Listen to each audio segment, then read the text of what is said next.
Salat berasal dari kata wasala atau silatun. Dasarnya kata wasala yang berarti terkoneksi dengan kuat, terhubung dengan erat.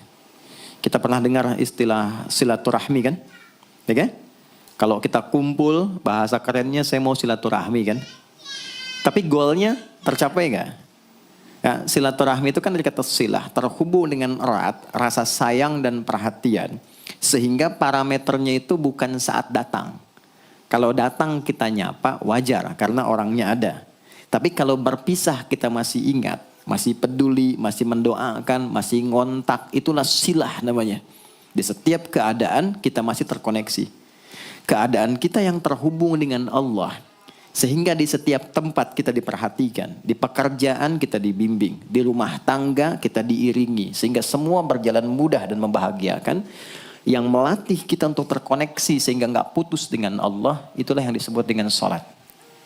Sehingga goal dari sholat itu adalah membangun konektivitas kita dengan Allah yang kuat. Itu yang dimaksud di Quran surah keempat An-Nisa di ayat 103.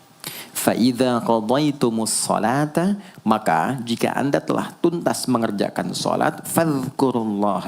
Ukuran keberhasilan sholat anda itu ketika anda merasakan konektivitas dengan Allah mulai nyambung. Qiyaman, jalannya ingat Allah. Sehingga kalau orang jalan, bekerja di apapun, saat dia ingat Allah, dia bisa memfungsikan tubuhnya sehingga tidak mengerjakan apa yang Allah tidak sukai. Gak akan mungkin anda melihat sesuatu yang tidak Allah senangi dalam keadaan yang sama anda ingat Allah.